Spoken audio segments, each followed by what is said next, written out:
There ain't no damn songs written about anything but Texas, is there? No. Everybody writes a song about Texas. I told y'all, if you got enough money and balls, you can do whatever you want here. Not every place is like that. And so it has its own aura, it has its own reputation, and it's just cool.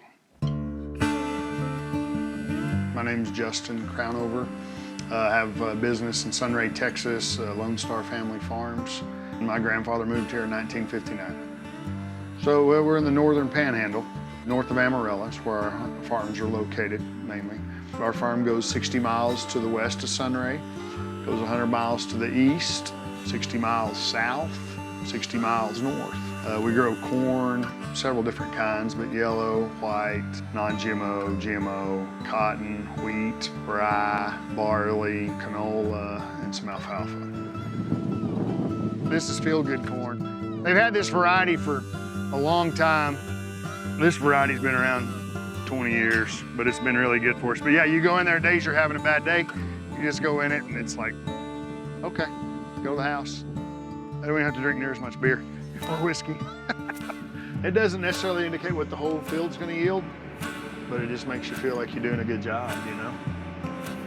The things that Still Austin and Lonestar has from a value perspective, yeah, you guys help take care of us, man. You're willing to buy from us, and even though you potentially could get it cheaper from Nebraska or Illinois, you choose to support us, and at the end, you know, you give back essentially to us because we're your neighbors and we're part of Texas. And, you know, I take a lot of pride in that. It was just a good thing, man. We were excited to be part of it, finding our way down to Austin and getting through the traffic and to have a new customer that was good to us.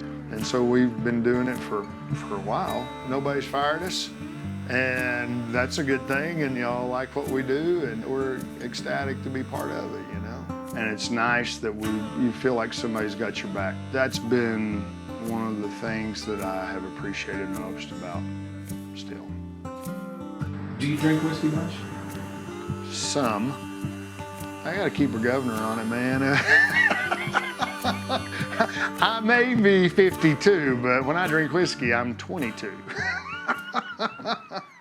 What's the best part of farming? For me, it's you take a seed and you put it in the ground and you take care of it and it gives back. You know, typically on a kernel of corn, one kernel of corn, you plant it, and it's very possible to get 800 seeds from one seed.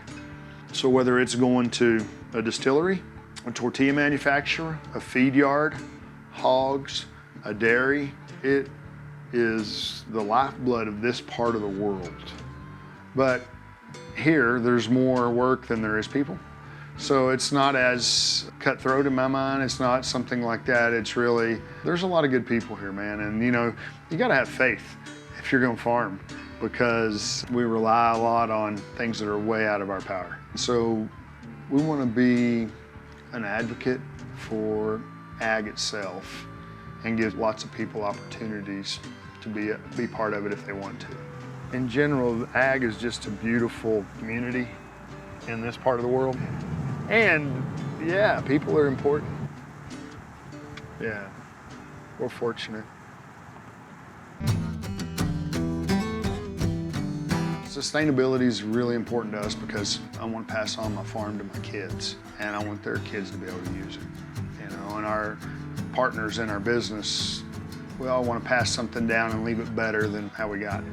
And so it's important for us to create an environment, a culture within our business, within the area that is focused on being successful. And that success in my mind is sustainability, is treating the earth and those resources with respect and being conscientious of what we're doing.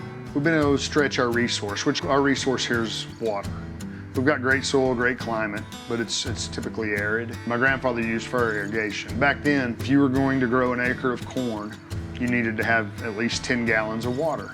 Whenever I came back from college, that number was 6. As we made modifications to the sprinklers to lower the hoses, to eliminate evaporation, we went from 6 to 5. With white corn, you still need to have a little better irrigation capacity, but still 4 to 5 gallons is ideal. And then we implemented like no-till systems. So we're disturbing the soil less, saving residue, which creates a buffer between the atmosphere and the soil to save water. You know, when you're young, you're worried about yourself. You know, you're wanting to develop yourself, you're wanting to make a name for yourself. As you get older, you look in the rear view a lot because you got a long look, and it's like, how are we gonna bring these kids up? How are we gonna bring these families up? How are we gonna nurture? How are we gonna give an opportunity? And when you have strong communities, you have good families, you have a good work environment, and you get to have a lot of success. I'm proud that those communities are here, you know? And so, ag, Lonestar Family Farms, we touch a lot of communities. As much as I take pride in a truckload of corn going to Still Austin to make bourbon for somebody to enjoy, I feel that same way about my kids. Whether my son's helping somebody rehab as a physical therapist, or my other son teaching an ag student on how to weld and providing food for all our families to eat, those are all special things, man. If we do that, it just helps our communities, you know, makes it a better place to live. And I think we need that.